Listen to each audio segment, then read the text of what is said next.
요양병원에 계시면 전문적으로 돌봐주니까 어머니 건강에도 훨씬 좋을 거예요. 아들은 어머니를 요양병원에 보내려 했습니다. 하지만 며칠 뒤 그는 어머니가 남긴 단 한 장의 서류를 보고 그대로 무너졌습니다.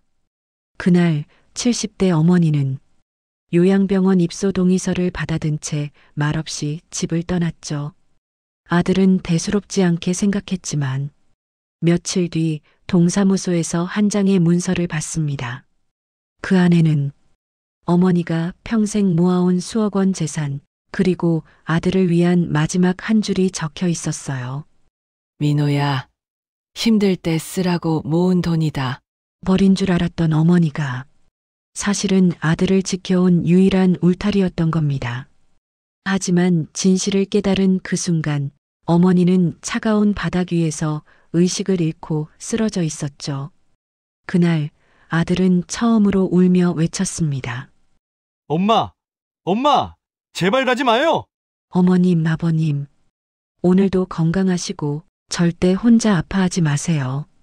당신의 삶은 절대 짐이 아닙니다. 그럼 이야기를 시작하겠습니다.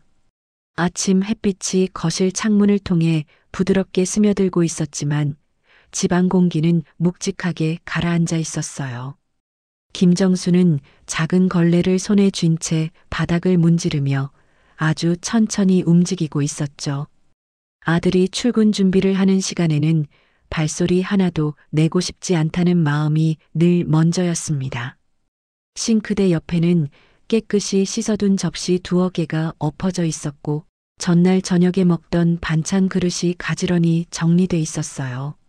정수는 허리를 조금 펴다가 다시 숙이며 숨을 고르고 거실 테이블 쪽을 슬쩍 바라봤습니다. 테이블 위에는 회사 서류들이 겹겹이 쌓여 있었고 그 앞에 박민호가 굳은 표정으로 앉아 있었죠. 민호는 노트북 화면과 서류 사이를 오가며 숫자와 글자를 확인하느라 눈썹을 잔뜩 찌푸리고 있었어요. 요즘 들어 그는 말수가 줄었고 집안 공기마저 긴장된 회의실처럼 느껴질 때가 많았습니다. 정수는 그런 아들이 걱정되면서도 자신이 조금이라도 방해가 될까봐 입술을 꼭 다물었죠. 그녀는 조심스럽게 걸레를 빨고 일어나 싱크대 옆 물병에서 따뜻한 물을 컵에 따르기 시작했어요. 컵을 들고 거실로 한 발 내딛는 순간 민호의 옆 얼굴이 눈에 들어왔습니다. 표정은 딱딱했고 턱 근육이 굳은 채 위아래로 살짝 떨리고 있었죠. 정수는 그 얼굴을 보는 순간 자신이 말을 걸면 안 될 것 같은 기분이 들었어요. 그래도 그냥 돌아서기도 뭐해서 조심스럽게 입을 열었죠. 민호야, 따뜻한 물 좀 마셔요. 정수는 최대한 아무렇지 않은 목소리로 말했습니다. 민호는 잠깐 고개를 돌려 컵을 보더니 서류를 집어들며 말투를 정리하려고 했어요. 아, 이따 마실게요, 엄마. 지금 좀 급해서요. 그의 말은 예의 바른 듯 했지만 마음은 이미 다른 곳에 가 있는 사람 같았죠. 그때 부엌 쪽에서 윤서영이 조용히 걸어 나왔어요. 서영은 앞치마 끈을 매만지며 거실 분위기를 한번 쭉 훑어봤습니다. 그녀의 시선은 먼저 민호의 얼굴을 확인했고 곧바로 테이블 위 서류철로 내려갔죠. 그리고는 준비해둔 종이 한 장을 꺼내 아무렇지 않은 표정으로 테이블 중앙에 내려놓았습니다. 얇은 흰 종이가 테이블 위에 펼쳐지는 소리가 작은 마찰음처럼 들렸어요. 정수는 컵을 들고 서 있다가 그 종이로 시선이 끌렸죠. 굵은 글씨로 적힌 제목이 멀리서도 또렷이 눈에 들어왔습니다. 요양병원 입소 동의서라는 글씨였어요. 정순의 손에 들려있던 컵이 살짝 기울어지며 물이 가장자리를 살짝 넘쳤습니다. 그녀는 허둥지둥 컵을 바로 세우고 아무 일 아닌 척 부엌 쪽으로 한 걸음 물러났어요. 그러나 마음은 이미 그 종이 한 장에 꽂혀서 떨어지지 않았습니다. 민호는 숨을 한번 길게 들이마시고 최대한 담담한 목소리를 내보려 했죠. 엄마, 그는 조심스럽게 어머니를 불렀어요. 정수는 부엌에서 돌아서며 억지로 미소를 지었습니다. 왜 민호야? 자연스럽게 대답하려 했지만 목소리 끝이 조금 떨렸죠. 민호는 서류를 손가락으로 가볍게 두드리며 말을 이었습니다. 그 요즘 회사도 복잡하고 집도 좀 정리가 필요해서요. 그는 직접적인 말을 피하며 주변 이야기부터 돌려 말하고 있었어요. 엄마도 건강이 예전 같지 않잖아요. 병원에서 좀 더 체계적으로 관리받는 게 좋을 것 같아서요. 정수는 그 말 속에 숨은 진짜 뜻을 모를 리 없었습니다. 그래도 혹시나 하는 마음으로 한 번쯤은 자신을 붙잡아 주지 않을까 기대하고 있었죠. 내가 여기 있으면 많이 불편하니? 그녀는 조용히 물었습니다. 이 질문에는 감정이 지나치게 드러날까봐 눈을 살짝 아래로 내리깔고 있었어요. 대신 대답은 서영이 먼저 내놓았죠. 어머니, 우리도 좀 정신없이 살잖아요. 민호도 승진 앞두고 있고 집에서도 신경 쓸 게 많고요.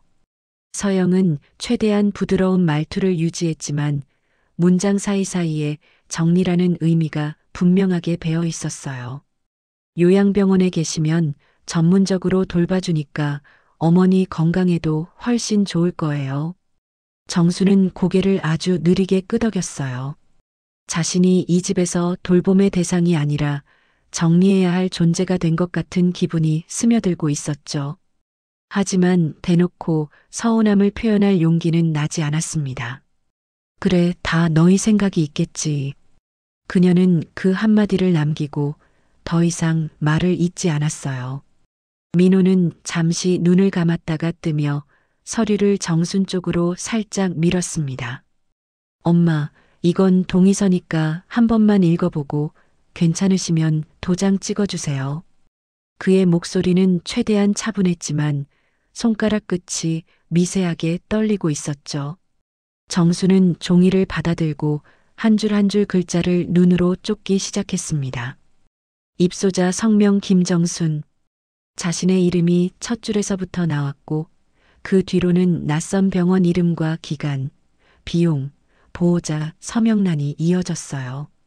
글자는 모두 또렷하고 친절했지만 그 친절함이 오히려 그녀를 더 차갑게 밀어내는 것 같았습니다. 정수는 종이를 한참 바라보다 말없이 고개를 숙이고 방으로 돌아섰어요. 방 안은 오래된 나프탈렌 냄새와 가볍게 마른 세탁물 냄새가 섞여 있었어요. 작은 옷장 한쪽에는 매년 같은 자리에 접어 넣어둔 겨울 옷들이 줄지어 걸려 있었죠. 정수는 천천히 옷장 문을 열고 가장 익숙한 카디건과 바지를 하나씩 꺼냈습니다.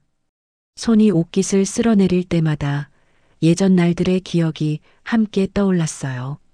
겨울 아침 손이 얼어붙을 때까지 시장에서 장사를 하며 모았던 돈들, 그 돈으로 학원비를 내주던 날들 말이죠.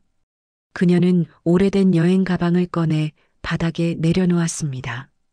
지퍼는 몇 번을 왔다 갔다 해야 부드럽게 움직였고 모서리는 군데군데 벗겨져 있었어요. 이 가방도 참 오래 버텼네. 혼잣말처럼 중얼거리며 옷을 하나씩 접어 넣었죠. 그녀의 손등에는 세월이 남긴 작은 얼룩과 주름이 촘촘하게 자리 잡고 있었습니다. 가방 속은 금세 반쯤 차올랐어요. 정수는 서랍에서 약봉지와 작은 성경책 하나를 꺼내 조심스럽게 넣었습니다. 밤마다 몰래 꺼내보던 작은 손주 사진도 주머니에 끼워 넣었어요. 문 앞에 놓인 가방을 한 번 더 바라보며 이게 정말 맞는 선택인지 마음속으로 스스로에게 물어봤죠. 하지만 밖에서 들려오는 낮은 대화 소리가 그녀의 망설임을 끊어냈습니다. 당분간은 일에 집중해야지. 민호의 목소리가 작게 들렸어요. 어머니도 곧 적응하실 거예요. 너무 죄책감 갖지 마요. 서영의 대답이 뒤따랐습니다. 정수는 그 소리를 듣고 눈을 감았다 떴어요. 자신이 이 집에서 차지한 자리가 얼마나 가벼운지 그제야 또렷하게 느껴졌죠. 그녀는 가방 손잡이를 단단히 쥐고 방을 나왔습니다. 거실을 지나며 한 번쯤은 소파에 앉아 쉬고 싶다는 생각이 스쳤지만 그대로 발걸음을 멈추지 않았어요. 현관 쪽으로 다가가자 신발장 위에 세 가족이 함께 찍은 사진이 보였습니다. 사진 속에서 정수는 활짝 웃고 있었고 그 옆에 민호와 서영도 상냥한 표정을 하고 있었죠. 그땐 참 좋았는데. 그녀는 사진을 한번 쓰다듬다가 손을 떼고 조용히 자신의 구두를 꺼내 신었어요. 현관문을 여는 순간 차가운 복도 공기가 얼굴을 스쳤습니다. 그때 맞은편에서 송씨 할머니가 장바구니를 들고 걸어오고 있었어요. 아이고, 어디 가세요? 가방을 다 들고. 송씨 할머니가 놀란 눈으로 물었습니다. 정수는 순간 머뭇거리다가 억지로 입꼬리를 올렸죠. 아, 그냥 잠깐 나갔다 올라고요. 목소리는 최대한 평온하려 했지만 끝부분이 살짝 갈라졌어요. 송씨 할머니는 더 묻고 싶은 얼굴이었지만 정순의 표정을 보고 말을 삼켰죠. 그래요, 길 조심하시고. 날씨도 쌀쌀한데 얇게 입지 말아요. 정수는 고개를 여러 번 끄덕이며 인사를 하고 엘리베이터 버튼을 눌렀습니다. 문이 닫히기 직전 그녀는 한 번 뒤를 돌아봤어요. 열리지 않은 아들 집 현관문이 조용히 서 있을 뿐이었죠. 그 문 안쪽에서 어떤 표정을 하고 있을지 더 이상 상상하고 싶지 않았습니다. 엘리베이터 안거울에는 작은 가방을 든 초라한 노인의 모습이 비쳤어요. 정수는 거울 속 자신을 한참 바라보다가 아주 작은 소리로 중얼거렸죠. 그래도 괜찮아요. 민호야, 너는 잘 돼야지. 1층에 도착한 엘리베이터 문이 열리자 차가운 공기와 함께 낡은 아파트 복도 풍경이 눈앞에 펼쳐졌습니다. 정수는 어깨를 한번 감싸쥐고 익숙하지만 더 이상 자신의 집이 아닌 듯한 단지를 천천히 걸어나갔어요. 발밑에 떨어진 낙엽이 바스락거리는 소리가 허전한 마음과 어울려 더 크게 들렸습니다. 그녀는 한 번도 뒤를 돌아보지 않고 마치 오래전부터 준비해둔 사람처럼 묵묵히 길을 걸어갔죠. 그렇게 김정수는 아무 말도 들려오지 않는 아들 집을 등지고 조용히 삶의 다음 장으로 밀려나고 있었습니다. 아파트 단지를 벗어나는 순간 김정순의 발끝이 살짝 흔들렸어요. 가방은 무겁지 않았지만 마음이 자꾸 아래로 처지는 느낌이었죠. 정수는 익숙한 길을 천천히 걸으며 어딜 가야 할지 명확히 떠오르지 않아 잠시 멈춰 섰습니다. 그러다 자연스럽게 발걸음은 오랫동안 일했던 반찬가게 근처로 향하고 있었어요. 그곳은 그녀에게 유일하게 편하게 숨 쉴 수 있는 곳처럼 느껴졌습니다. 반찬가게 앞 벤치에 앉자 가게에서 풍겨오는 따뜻한 음식 냄새가 코끝을 스쳤어요. 가게 문이 열리고 주인 아주머니가 반찬을 담은 그릇을 들고 나오다 정순을 발견했습니다. 어머, 정순 씨. 오늘은 일찍 나오셨네요? 정순은 놀란 듯 얼굴을 들었지만 금세 미소를 띠려 애썼어요. 그냥 잠깐 나와봤어요. 하지만 아주머니는 오래된 친구처럼 정순의 감정을 단번에 읽었죠. 그녀는 다가와 벤치 옆에 앉으며 조용히 물었습니다. 근데 얼굴이 좀 안 좋아요. 무슨 일 있는 거죠? 정수는 그 질문을 듣는 순간 목구멍이 꽉 막힌 듯한 기분이 들었어요. 그러나 사실을 털어놓을 용기가 없어 고개를 한번 흔들었습니다. 아니에요. 그냥 잠깐 바람 쐬러요. 정순의 말은 최대한 담담했지만 눈빛에서는 흔들림이 드러났습니다. 잠시 후 동네 주민 김씨 아저씨가 자전거를 끌고 지나가다가 정순을 보고 멈춰 섰어요. 아이고, 정순 씨 아니에요? 웬 가방을 들고 있어요? 여행 가세요? 정순은 당황해 가방을 뒤로 조금 밀었지만 웃음 짓는 얼굴에 힘이 들어갔죠. 주민들은 서로 시선을 주고받으며 무언의 걱정을 드러내고 있었습니다. 정수는 그 시선들이 오히려 마음을 더 불편하게 만들었어요. 자꾸만 자신이 다른 사람들에게 짐이 되는 것처럼 느껴졌죠. 그러는 사이 반찬 가게 안에서 따끈한 국 냄새가 흘러나오며 주변 공기를 부드럽게 감쌌습니다. 정수는 그 냄새에 순간 마음이 흔들렸어요. 김씨 아저씨는 자전거를 세워두고 정순의 옆에 서서 조심스럽게 말을 꺼냈습니다. 혹시 갈 데가 없으면 우리 창고방이라도 쓰세요. 비는 방이 하나 있어요. 그 말은 배려였지만 정순에게는 또 하나의 현실적인 선택지로 다가왔어요.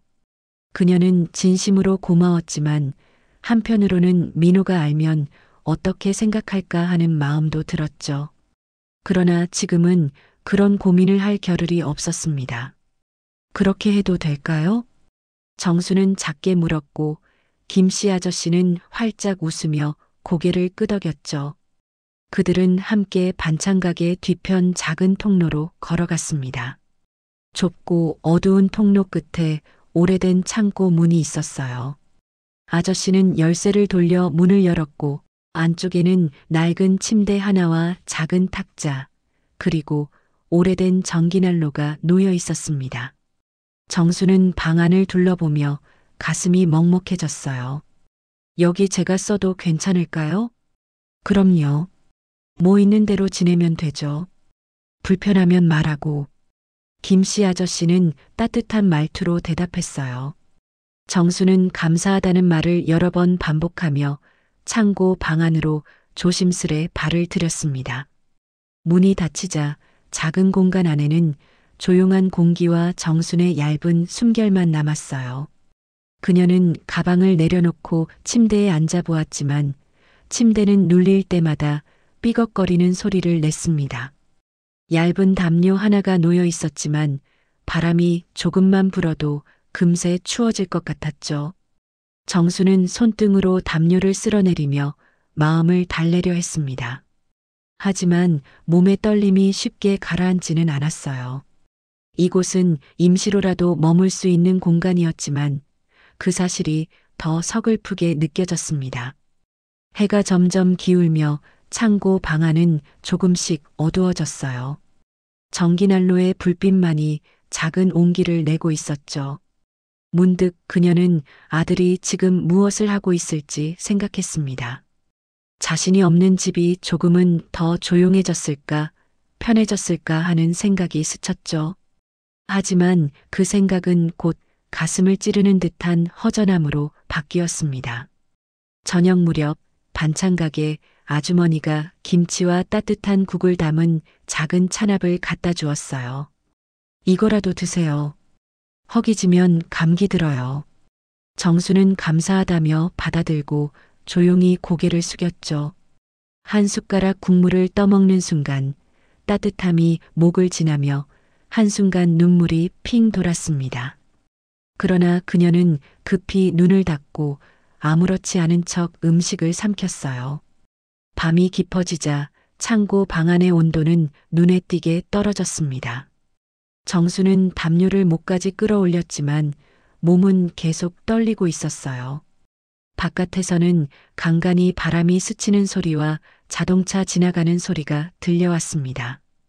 그 소리들 속에서 그녀는 자신이 세상에서 더 멀어지는 듯한 기분을 느꼈죠.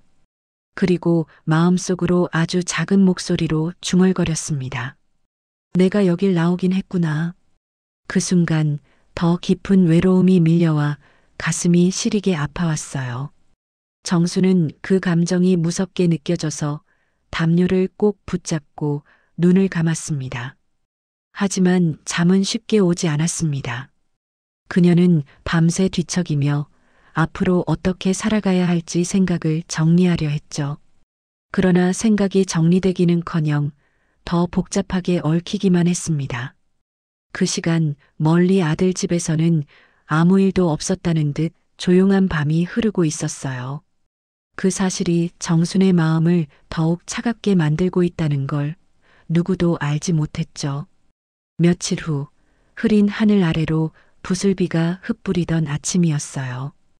박민호는 회사 회의실에서 급히 작성해야 하는 보고서를 검토하며 정신없이 시간을 보내고 있었죠. 그때 책상 위 휴대폰이 진동을 울리며 번호 표시 없는 전화가 걸려왔습니다. 민호는 짜증 섞인 숨을 내쉬며 통화를 받았어요. 여보세요. 박민호님 맞으시죠? 동사무소입니다. 어머님 관련 서류가 접수돼 확인이 필요합니다. 그 한 문장은 민호의 손끝을 순간적으로 멈추게 만들었어요. 어머니 관련 서류? 라는 말이 귓가에서 반복되며 불쾌한 긴장감이 스며들었습니다. 제가 제출한 게 아닌데요.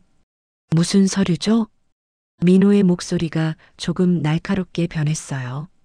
담당 직원은 전화로는 상세 안내가 어렵다며 가능할 때 방문해 달라고 했습니다.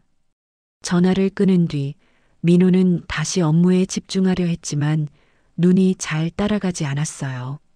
어머니가 뭘 제출했다는 거지? 자신이 예상하지 못한 일이 벌어지고 있다는 사실이 머릿속에서 자꾸 걸렸습니다. 결국 그는 상사에게 양해를 구하고 조퇴를 서둘렀어요. 회사 밖 비 내리는 거리를 지나면서도 그의 이마에는 알 수 없는 답답함이 맺혀 있었죠. 동사무소에 도착하자 안내 데스크의 직원이 그를 담당자에게 바로 안내했습니다. 최 과장은 민호를 보자 준비해둔 봉투와 서류철을 꺼내 놓았어요. 여기 부양의무 조사서가 접수돼서 확인 요청드렸습니다. 민호는 당황한 얼굴로 문서를 받아들었죠. 맨 위에는 피부양자 김정순, 보호자 박민호라고 적혀 있었어요. 잠깐만요. 이게 왜 접수됐죠? 저는 이런 거 제출한 적 없습니다. 그의 목소리는 점점 급해졌습니다. 최 과장은 민호의 반응을 예상했다는 듯 차분히 설명을 이어갔어요. 어머님이 직접 방문하셔서 생활이 불안정하다는 취지로 접수하셨습니다. 아드님과 별거 상태라고 하셨고요. 민호는 그 말에 가슴이 철렁하는 느낌을 받았습니다. 정순이 그런 말을 직접 했다는 사실 자체가 민호에게는 충격이었죠. 그는 순간 말을 잇지 못하고 서류만 멍하니 바라보았습니다. 종이 위 글자들은 또렷했지만 머릿속에서는 하나도 제대로 들어오지 않았어요. 최 과장은 조심스럽게 책상 옆 봉투 하나를 밀어주었습니다. 그리고 어머님이 남긴 다른 서류가 있습니다.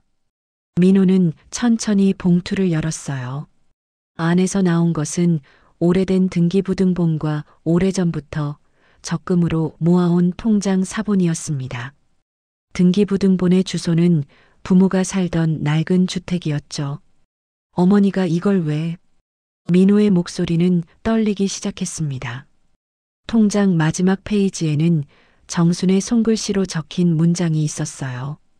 민호가 힘들 때 쓰라고 모아둔 돈이다. 그 한 줄이 민호의 가슴을 강하게 찌르듯 내려앉았습니다. 그는 즉시 의자를 밀며 일어났지만 다리가 살짝 휘청였어요. 어머니가 이걸 왜 나한테 말도 안 하고. 최 과장은 조심스럽게 말을 보탰어요. 며칠 전에 오셨는데 많이 지쳐 보이셨어요. 몸 상태도 좋아 보이지 않았고요. 그 말이 쐐기처럼 꽂히며 민호의 얼굴이 하얗게 질렸습니다. 그는 숨을 가다듬기조차 어려워 보였어요. 어머니, 지금 어디 계신지 아십니까? 최 과장은 안타까운 표정으로 고개를 천천히 저었어요. 주소지가 비어있다 해서 연락처로 여러 번 전화드렸는데 연결이 잘 되지 않았습니다. 민호는 휴대폰을 급히 꺼내 어머니 번호를 눌렀지만 전원이 꺼져 있습니다라는 음성이 반복됐죠. 그는 입술을 꽉 깨물며 자리에서 일어났습니다. 제가 찾아봐야겠습니다. 민호는 동사무소 문을 나서며 무언가 가슴 깊은 곳에서 무너져 내리는 소리를 듣는 듯 했어요.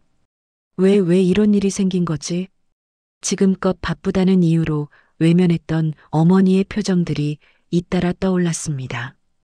그가 맞바람을 헤치고 우산도 없이 걷기 시작했을 때 비는 더 굵어지고 있었어요.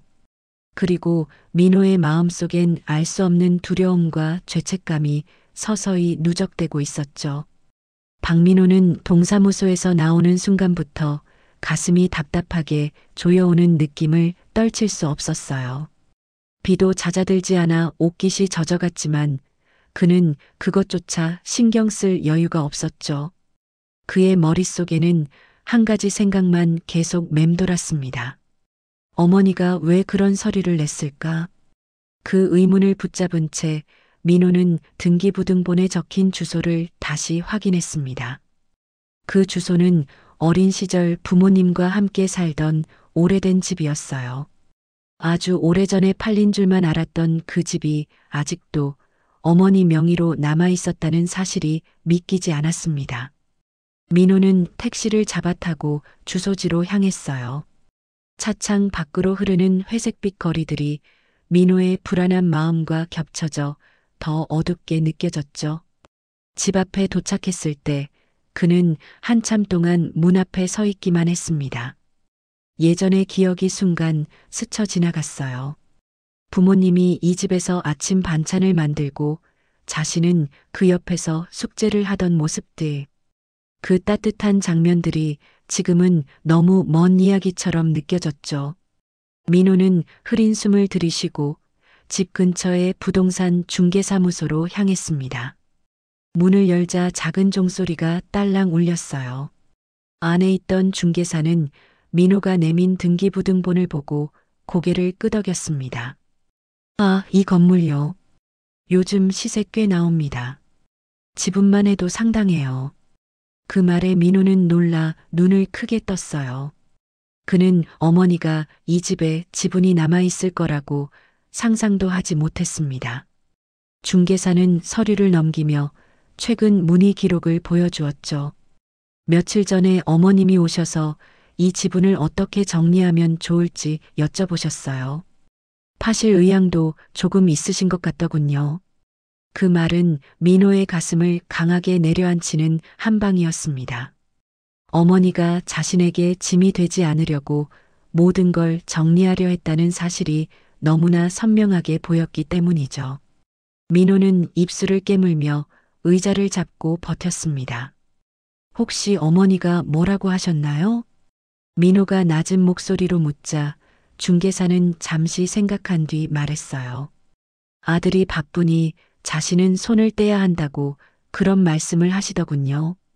그 순간 민호의 목이 꽉 막히며 말이 튀어나오지 않았습니다. 그 문장이 귓속에서 반복되며 그의 심장을 천천히 조여왔어요. 민호는 자리에서 일어나 중개사에게 인사를 건넸습니다. 문을 나서는 그의 발걸음은 평소보다 훨씬 무거웠죠. 밖으로 나오자 축축한 바람이 얼굴을 스쳤고 빗방울이 울대뼈 근처로 떨어졌습니다.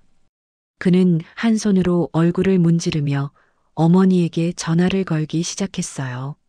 하지만 돌아오는 건 반복되는 안내음뿐이었습니다. 전원이 꺼져 있습니다. 연결할 수 없습니다. 그 음성은 칼날처럼 가슴을 파고들었어요. 민호는 전화기를 꼭 쥔 채 두 번째, 세 번째 전화를 걸었지만 상황은 같았습니다. 그는 급하게 길을 걸으며 정순이 자주 다니던 병원과 약국에 전화를 걸기 시작했어요. 하지만 돌아오는 대답은 하나같이 며칠째 못 봤다는 말뿐이었죠. 결국 그는 반찬가게 근처로 걸음을 옮겼습니다. 그곳이라면 혹시 어머니의 행적을 아는 사람이 있을지도 모른다는 희망 때문이었어요. 가게 앞에 도착하자 주인 아주머니가 놀란 듯 그를 바라봤습니다. 아이고, 민호 씨 어머니 찾으러 왔어요? 그 말에 민호는 숨을 가다듬으며 고개를 끄덕였죠. 아주머니는 걱정스러운 표정으로 말했습니다. 어머니 며칠 동안 여기 벤치에 앉아 계시다가 몸이 많이 안 좋아 보였어요. 민호는 얼굴이 순식간에 굳어졌어요. 그는 주변을 둘러보며 혹시 어머니가 남긴 흔적이 있는지 살폈습니다. 그러나 벤치 위에는 비에 젖은 낙엽만 흩어져 있었어요. 정순의 모습을 본 주민 몇몇이 모여들기 시작했습니다. 그날 밤 많이 추웠는데 괜찮으셨는지 모르겠네요. 창고방에 계시는 것 같던데 요즘은 안 보이던데요. 여러 말들이 쏟아졌지만 어떤 것도 민호의 마음을 안정시키지 못했어요. 오히려 심장이 더 빠르게 뛰며 숨이 가빠왔죠. 그 순간 민호는 깨달았습니다. 어머니는 자신에게 짐이 되지 않으려고 조용히 사라진 것일지도 모른다는 사실을, 그리고 그 사실이 민호의 가슴을 깊게 찢어 놓았어요. 그는 손끝까지 떨리는 걸 느끼며 중얼거렸습니다. 어머니, 도대체 어디 계신 거예요? 민호는 더는 지체할 수 없다는 듯 반찬가게 뒤편 창고 쪽으로 달려가기 시작했습니다. 어둑한 거리와 축축한 바람 속에서 그의 발걸음은 점점 더 불안하게 흔들리고 있었죠. 이제 그는 자신이 너무 늦게 후회하고 있다는 사실을 뼈저리게 느끼고 있었습니다. 하지만 그 순간에도 그는 몰랐습니다. 곧 마주하게 될 장면이 그의 인생에서 가장 큰 충격이 될 거라는 사실을. 박민호는 반찬가게 뒤편으로 이어진 좁은 골목을 향해 숨을 몰아쉬며 달려갔어요. 주민들이 말했던 창고방을 직접 확인해야겠다는 생각밖에 들지 않았죠. 비는 잦아들었지만 바닥은 여전히 축축했고 그의 구두는 진흙과 빗물 때문에 묵직해져 갔습니다.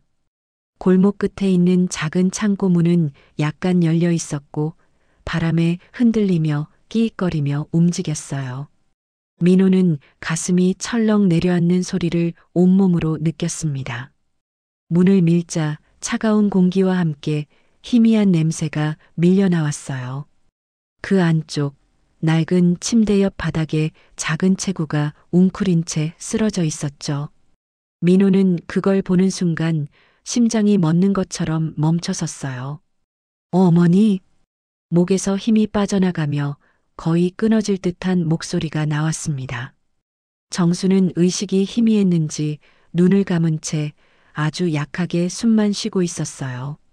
얼굴은 창백했고 손은 차갑게 식어 있었습니다. 민호는 정신을 잃을 것 같은 충격을 억누르며 곧장 달려가 무릎을 꿇었어요. 어머니, 들려요? 어머니. 그의 손은 떨렸고 정순의 어깨를 흔드는 힘조차 제대로 들어가지 않았습니다. 그 순간 반찬가게 아주머니와 주민 두어 명이 뒤따라 들어왔어요. 아이고, 세상에 정순 씨. 주민들의 놀란 목소리가 창고 안을 채웠지만 정순은 반응이 거의 없었습니다. 민호는 급히 휴대폰을 꺼내 번호를 눌렀지만 손끝이 떨려 화면이 자꾸 흔들렸어요. 제발 제발. 간신히 119에 연결된 민호는 떨리는 목소리로 주소와 상황을 설명했습니다. 저희 어머니가 쓰러졌어요. 몸이 너무 차가워요. 빨리 와주세요, 제발. 그의 절박함은 목소리 전체에서 묻어났죠. 신고를 마치고 전화를 끊자마자 민호는 어머니의 손을 두 손으로 감싸 쥐었습니다. 하지만 손끝은 얼음처럼 차가웠고 그것이 그의 마음을 더 무겁게 짓눌렀어요.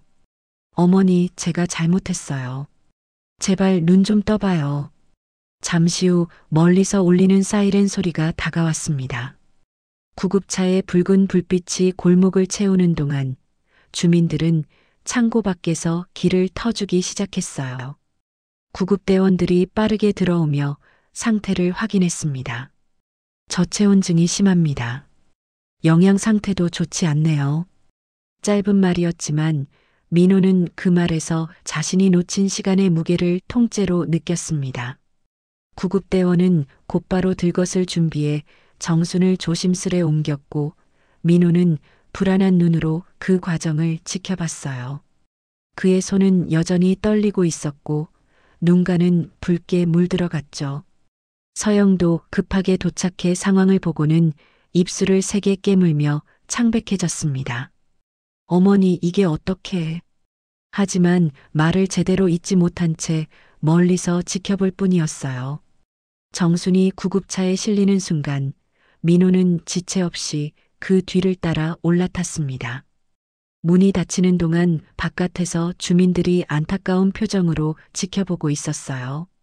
차가 움직이기 시작하자 민호는 어머니의 손을 다시 잡았지만 여전히 차갑기만 했죠. 어머니, 제발 제발 버텨줘요. 그의 목소리는 거의 들릴 듯 말 듯 떨림으로 가득 차 있었습니다. 구급대원은 산소 마스크를 씌우며 상태를 계속 체크했어요. 혈압이 많이 떨어졌습니다. 병원 도착하면 바로 응급실로 들어갈 겁니다. 그 말이 또다시 민호의 심장을 내려앉게 했습니다. 차창 밖 풍경은 빠르게 스쳐 지나갔지만 그의 시선은 오직 정순에게만 고정돼 있었어요. 그 순간 민호는 스스로에게도 인정할 수밖에 없었죠. 나는 어머니가 얼마나 힘들었는지도 몰랐다. 차 안은 사이렌 소리만 울리고 있었고 민호의 마음도 그 소리만큼이나 요동치고 있었어요. 지금 이 순간 그는 생전 한 번도 느껴본 적 없는 두려움에 사로잡혀 있었습니다. 엄마, 제발, 나 이제야 알았어. 그러니까 가지 마요. 떨리는 속삭임은 공기 중에 묻히듯 사라졌습니다. 그리고 구급차는 비를 가르며 병원 응급센터 앞으로 빠르게 미끄러져 들어갔습니다. 이제부터 민호와 정순의 삶은 전혀 다른 방향으로 흘러가게 될 운명이었어요. 응급실 문이 급하게 열리고 의료진이 정순을 들것제 안으로 옮기는 동안 민호는 한 발짝도 떨어지지 않은 채 뒤를 따라갔어요. 형광등 불빛 아래 정순의 얼굴은 이전보다 더 창백했고 산소 마스크 너머로 들리는 숨소리는 가늘게 흔들렸죠. 의사는 상태를 체크하며 빠르게 지시를 내렸고 간호사들은 분주하게 움직였습니다. 저체온증이 심했어요. 영양 부족도 오래된 것 같습니다. 당분간은 안정치료가 필요합니다. 그 말은 민호의 귓가에서 오래 울리며 그의 자책을 더 깊게 파고들었어요. 병실로 옮겨진 뒤 의료진이 나가고 조용해지자 민호는 천천히 어머니의 손을 잡았습니다. 여전히 식은 손등을 쓰다듬는 순간 그동안 외면해왔던 감정들이 한꺼번에 올라왔죠. 어머니, 미안해요. 진짜 너무 미안해. 그의 목소리는 터질 듯 떨렸고 눈가에는 금방이라도 떨어질 눈물이 맺혔습니다. 그는 자신이 저지른 행동들이 이 손을 이렇게 차갑게 만들었다는 사실을 인정할 수밖에 없었어요. 침대 위 정수는 얇게 뜬 눈으로 천장을 바라보다가 천천히 고개를 돌렸습니다. 민호의 얼굴이 시야에 들어오자 그녀의 눈동자가 아주 약하게 흔들렸어요. 입술을 움직이려 했지만 힘이 없어 단어가 나오지 않자 침대 옆에 놓아둔 작은 메모지를 손가락으로 가리켰습니다. 민호는 재빨리 메모지를 꺼내 그녀에게 건네줬고 정수는 힘겹게 펜을 쥐었어요. 손이 떨려 글자가 삐뚤게 흔들렸지만 결국 짧은 문장이 완성됐습니다. 내가 짐 될까봐 그랬다. 그 문장을 보는 순간 민호의 숨이 멈출 뻔했어요. 그는 눈을 감았다가 크게 뜨며 스스로를 억누르듯 입술을 굳게 다물었습니다. 어머니가 왜 짐이에요?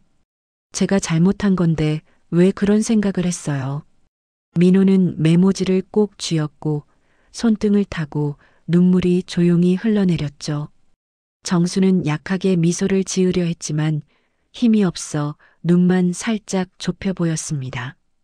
잠시 뒤 간호사가 들어와 수액과 상태를 다시 체크했습니다. 지금은 안정을 취하는 게 가장 중요해요. 옆에서 오래 이야기하면 어머님이 더 피곤해져요.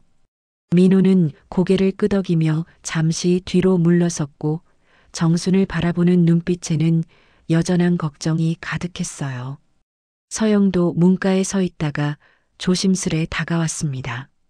그녀는 침대 위 정순을 보자 얼굴이 굳으며 작은 숨을 들이켰죠. 어머니, 제가 잘못했어요. 죄송해요. 서영의 목소리에도 떨림이 있었고 정수는 천천히 눈을 깜빡여 대답을 대신했습니다. 민호는 아내의 말에 고개를 떨구며 자신의 행동이 가족을 얼마나 멀게 만들었는지 다시 한번 깨달았죠. 어머니, 태어나면 다시 우리 집에서 지내요. 제가 다 돌볼게요. 그는 단호하게 말했지만 그 안에는 간절함과 죄책감이 뒤섞여 있었습니다. 의사는 치료가 안정될 때까지 정순이 입원해야 한다고 설명했어요.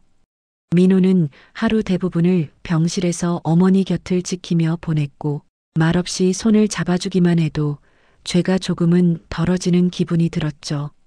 서영도 이전보다 조심스럽고 부드러운 행동들을 보이기 시작했습니다. 그동안 당연했던 것들이 얼마나 소중한 것이었는지를 두 사람 모두 깨닫고 있었어요. 그리고 정순 역시 가족이 다시 자신을 바라보고 있다는 걸 느끼며 조금씩 안정을 되찾았습니다. 민호는 병실 창가에 서서 어두워진 하늘을 바라보았어요.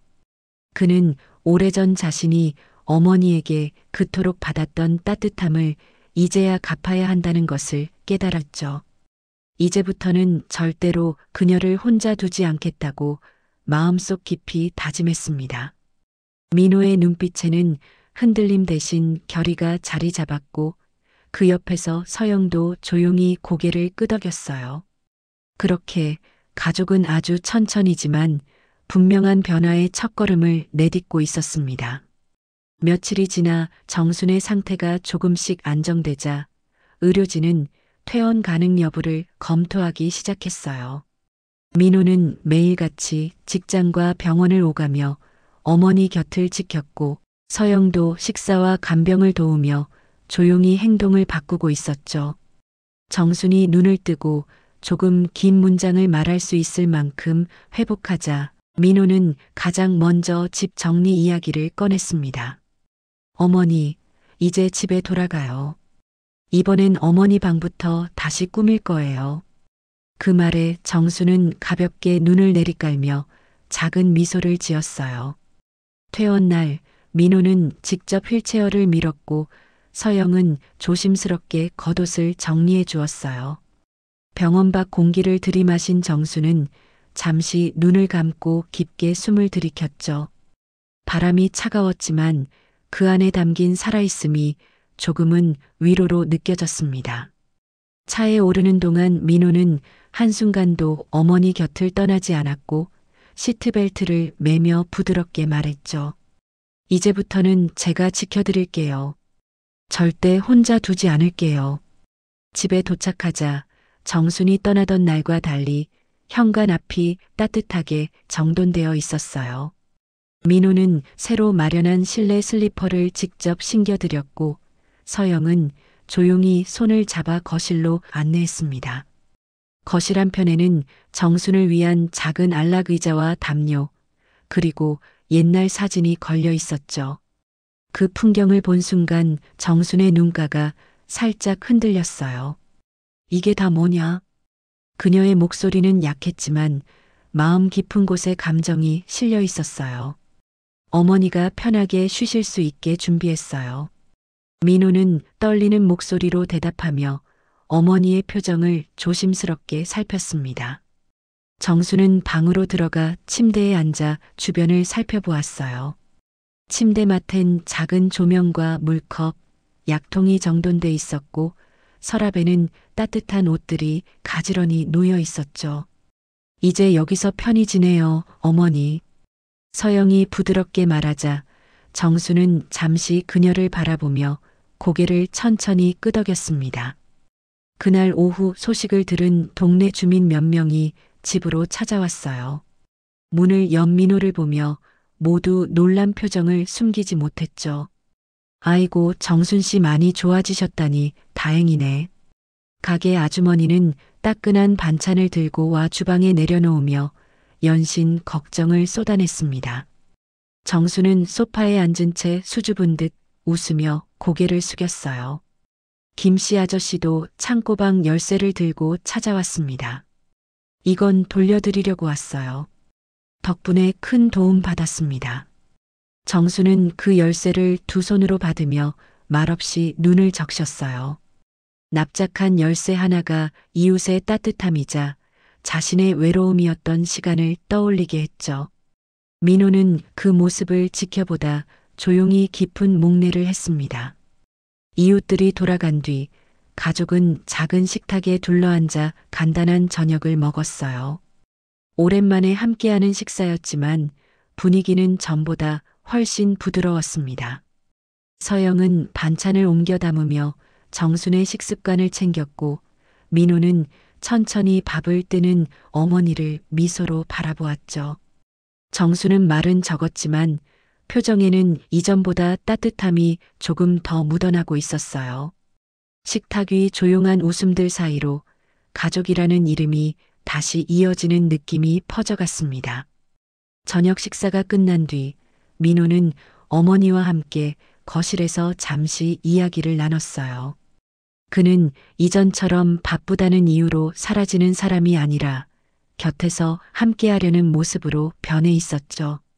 정수는 의자에 기대 조용히 아들을 바라보다가 아주 낮은 목소리로 말했어요. 고맙다, 민호야.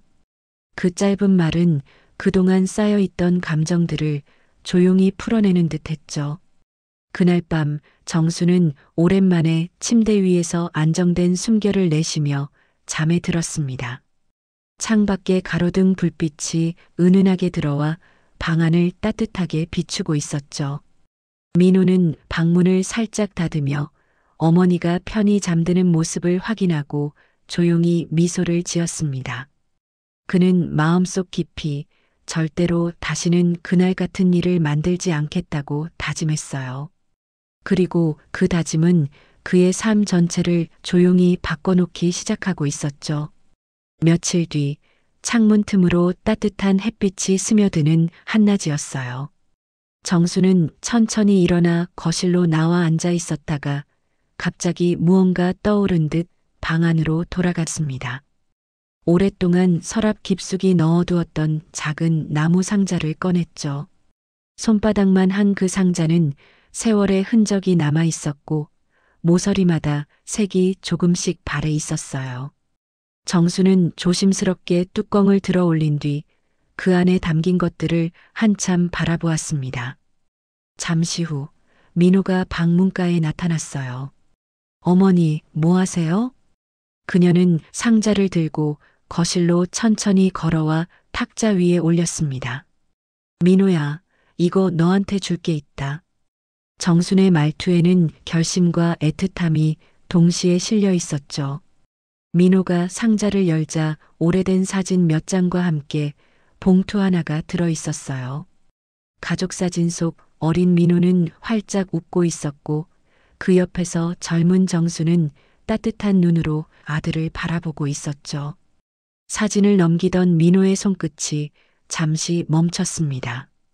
봉투를 들어 올리자 안에는 종이 한 장이 접힌 채 들어 있었어요. 그는 조심스럽게 그것을 펼쳐 읽기 시작했습니다. 내가 어떤 모습이어도 나는 언제나 내 편이다. 딱 한 줄의 글씨였지만 그 문장은 민호의 가슴을 강하게 울렸어요. 그동안 바쁘다는 이유로 놓쳐왔던 정순의 마음이 단숨에 밀려와 목끝이 따끔하게 아파졌죠. 민호는 편지를 들고 고개를 숙인 채 천천히 숨을 골랐습니다. 눈물이 떨어질까 손등으로 급히 털어내 보려 했지만 이미 한두 방울은 종이 위로 떨어지고 있었어요. 어머니, 이런 걸 왜 지금까지? 정수는 미소를 지으며 천천히 고개를 저었습니다. 말 못했지, 내가 잘 사는 게 무엇보다 먼저였으니까. 그녀의 목소리는 약했지만 오랜 시간 속에서도 변하지 않았던 사랑이 담겨 있었어요. 서영은 조용히 다가와 두 사람 옆에 앉으며 정순의 손을 감싸쥐었습니다. 그녀 역시 시어머니의 편지에 말없이 눈시울이 붉어졌죠. 민호는 편지를 다시 접어 소중히 상자에 넣고 뚜껑을 닫았습니다. 그의 표정에는 깊은 후회와 결심이 동시에 자리하고 있었어요. 어머니, 앞으로는 제가 먼저 어머니 편이 될게요. 절대 혼자 두지 않을 거예요. 그 말은 다짐을 넘어 이제야 제대로 시작되는 새로운 관계의 선언처럼 들렸습니다. 정수는 조용히 고개를 끄덕이며 아들의 손을 꼭 잡았어요. 그날 저녁 가족은 오랜만에 편안한 분위기 속에서 함께 식탁에 앉았어요. 예전처럼 어색함도 거리감도 거의 느껴지지 않았죠. 작은 웃음소리들 사이로 따뜻한 공기가 흐르고 창문 밖으로는 부드러운 노을빛이 집안을 물들였습니다. 정수는 식탁을 둘러보며 아주 작은 목소리로 속삭였어요. 이제야 다시 가족 같네. 식사가 끝나고 민호는 상자를 어머니 방의 서랍 맨 위 칸에 조심스럽게 넣어두었습니다. 그는 잠시 서랍을 바라보다가 천천히 문을 닫았죠. 그 상자는 더 이상 과거의 기억이 아니라 가족을 다시 이어준 시작점이 되어 있었어요. 민호는 거실로 돌아가 어머니의 어깨에 담요를 덮어주며 조용히 미소를 지었습니다. 그 순간 그는 오래도록 잃어버렸다고 생각했던 사랑의 무게를 다시금 느끼고 있었어요. 그리고 그렇게 서류 한 장으로 무너졌던 가족은 결국 같은 서류 한 장에서 다시 이어지고 있었다.